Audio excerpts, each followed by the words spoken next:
Bismillahirrahmanirrahim. Assalamualaikum warahmatullahi taala wabarakatuh. Innal hamdalillah nahmaduhu wa nasta'inuhu wa nastaghfir wa na'udzu bika min syururi anfusina wa min sayyiati a'malina faman yahdihillahu fala mudilla lahu man yudlil fala hadiya lahu asyhadu an la ilaha illallah wa asyhadu anna muhammadan abduhu wa rasuluhu amma ba'd. Baik, bertemu kembali kita ke subjek ibadat. InsyaAllah pada hari ini Ustaz akan sambung lagi pelajaran kita bagi menyambung untuk sesi yang lepas. Baik, sebelum memulakan kelas kita pada hari ini, jom kita buka kelas kita dengan Ummul Furqan Al-Fatihah. Kemudian kita baca doa sama-sama ya. Bismillahirrahmanirrahim. Alhamdulillahirabbil alamin, arrahmanir rahim, maliki yaumiddin, iyyaka na'budu wa iyyaka nasta'in, ihdinas siratal mustaqim, siratal ladzina an'amta 'alaihim ghairil maghdubi 'alaihim waladdallin. Rabbi shrah li sadri wa yassir li amri wahlul 'uqdatam min lisani yafqahu qawli. Amin. Baik, kita sambung dengan bab rukun puasa. Rukun puasa ada dua sahaja. Maksudnya rukun ni benda yang kita perlu dan wajib buat untuk berpuasa di bulan Ramadan. Yang pertama, niat. Niat mesti kita buat pada malam hari. Kalau malam hari tak dan, sebelum subuh tu kita dan niat dan kita bangun sahur. Itu tempoh masa dia lah. Okey, yang kedua, berpuasa juga kita perlu menahan diri kita daripada melakukan perkara yang membatalkan puasa daripada lepas masuknya waktu subuh hingga masuk waktu berbuka, iaitu waktu maghrib. Maksudnya tak boleh makan dan tak boleh minum, dan kena jauhkan diri daripada perkara yang membatalkan puasa. Baik, kita teruskan pula dengan sunat ketika berpuasa. Sunat ketika berpuasa ada 5 lah mengikut dalam buku teks pendidikan Islam lah. Tapi sebenarnya ada banyak. Tapi 5 ini yang antara yang utama lah.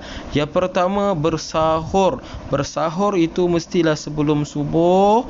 Dan bila mana kita bersahur, maknanya kita nak melakukan salah satu perkara sunat ketika kita nak berpuasa. Kalau kita tengok kelebihan bersahur ni banyak adik-adik semua.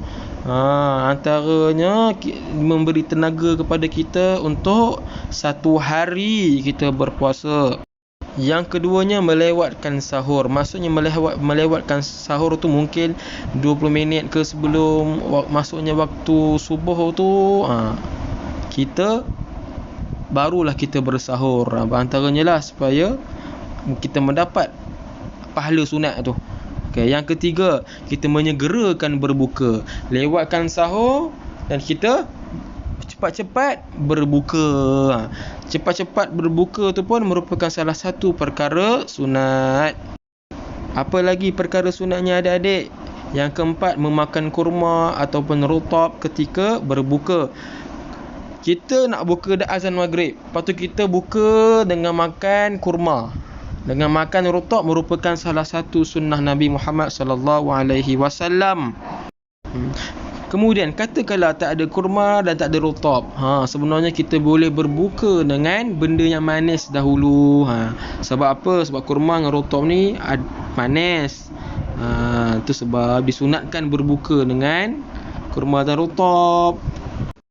Dan yang terakhir sekali, berdoa ketika berbuka. Selain daripada doa biasanya, Allahumma laka sumna wa bika amanna wa ala rizqika aftarna bi rahmatika ya arhamar rahimin, adik-adik pun boleh doa macam-macam ketika berbuka tu. Sebab waktu berbuka tu merupakan antara waktu yang mustajab untuk kita berdoa. Kemudian kita lihat pula perkara yang membatalkan puasa. Yang pertama, memasukkan sesuatu ke dalam rongga yang terbuka. Apakah maksud rongga yang terbuka tu adik-adik?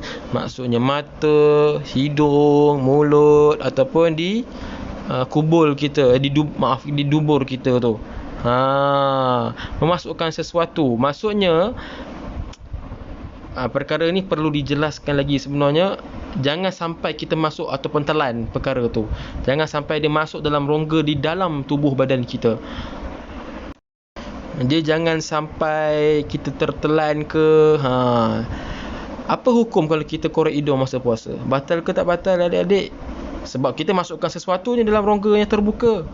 Tak batal tau kalau kita korek hidung. Sebab apa? Sebab bila kita masukkan jari, dia tak sampai ke rongga tekak ni. Maksudnya dia tak mengenyangkan dan sebagainya lah.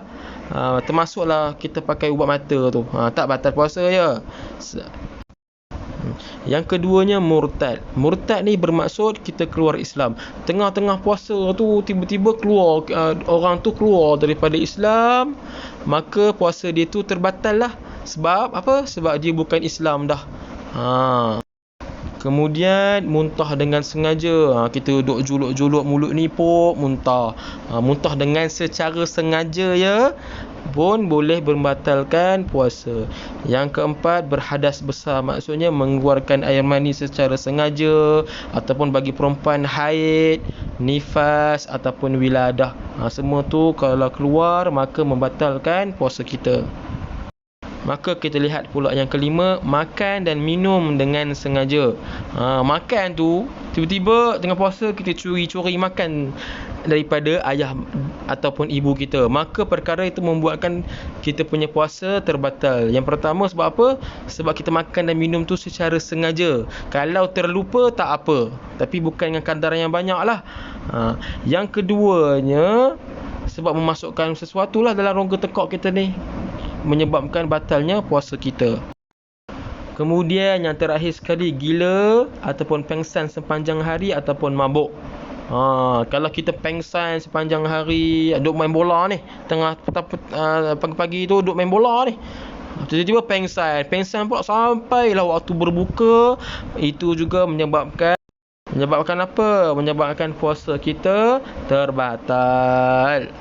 Baik, itu sahaja video kita untuk kali ini. Terima kasih Ustaz ucapkan. Kalau tak faham, boleh terus hubungi Ustaz secara personal pun tak apa ya. Okey, Ustaz akhiri dengan ucapan Assalamualaikum warahmatullahi taala wabarakatuh.